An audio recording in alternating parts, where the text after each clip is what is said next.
this strange idea emerged politically, and that was the idea of too big to fail.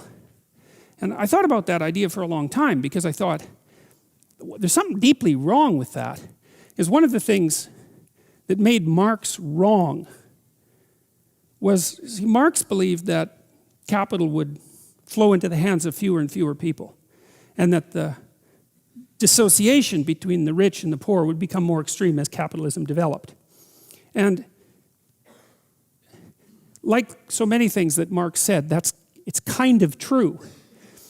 It's kind of true in that the distribution of wealth, and in fact the distribution of anything that's produced, follows a Pareto pattern. And the Pareto pattern basically is that a small proportion of people end up with the bulk of the goods. And it isn't just money. It's anything that people produce creatively ends up in that distribution. And that's actually, the economists call that the Matthew principle, and they take that from a statement in the New Testament, and the statement is, to those who have everything, more will be given, and from those who have nothing, everything will be taken. And it's a map of the manner in which the world manifests itself, where human creative production is involved, and the map seems to indicate that as you start to produce and you're successful, the probability that you will continue to be successful or accelerate increases as you're successful. And as you fail, the probability that you will fail starts to accelerate. So your progress through life looks like this, or like this, something like that. And the reason that Marx was right was because he noted that as a feature of the capitalist system. The reason that he was wrong is that it's not a feature that's specific to a capitalist system. It's a feature that's general to all systems of creative production that are known. And so it's like a natural law, and it's enough of a natural law, by the way, that the distribution of wealth can be modeled by physical models using the same equations that govern the distribution of gas molecules in a vacuum. So it's a really profound, it's a fundamentally profound observation about the world, way the world lays itself out. And it's problematic because if resources accrue unfairly to a small minority of people, and there's a natural law-like element to that that has to be dealt with from a social perspective, because if the inequality becomes too extreme, then the whole system will destabilize.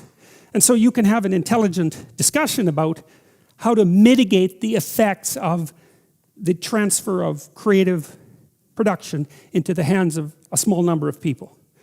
Now, the other reason, however, having said that, the other reason that Marx was wrong, there's a number of them.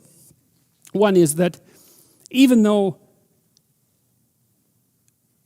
creative products end up in the hands of a small number of people, it's not the same people consistently across time. It's the same proportion of people. And that's not the same thing.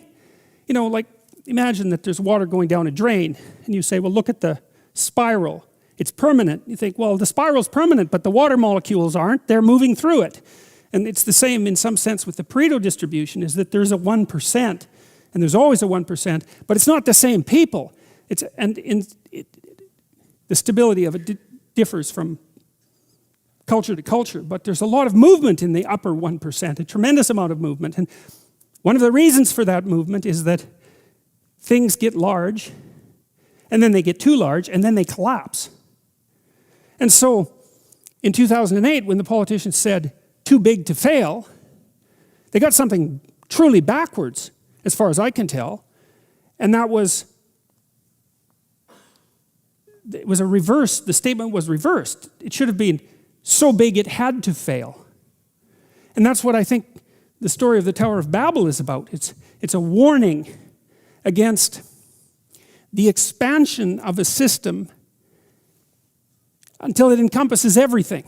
It's a warning against totalitarian presumption. So what happens, for example, when people set out to build the Tower of Babel is they want to build a structure that reaches to heaven. Right, so the idea is that it can replace the role of God. It's something like that. It can erase the distinction between earth and heaven. And so there's a utopian kind of vision there as well. As we can build a structure that's so large and encompassing that it can replace heaven itself. And that's an interesting The fact that that doesn't work and that God objects to it is also extraordinarily interesting, and it's an indication to me of the unbelievable profundity of these stories.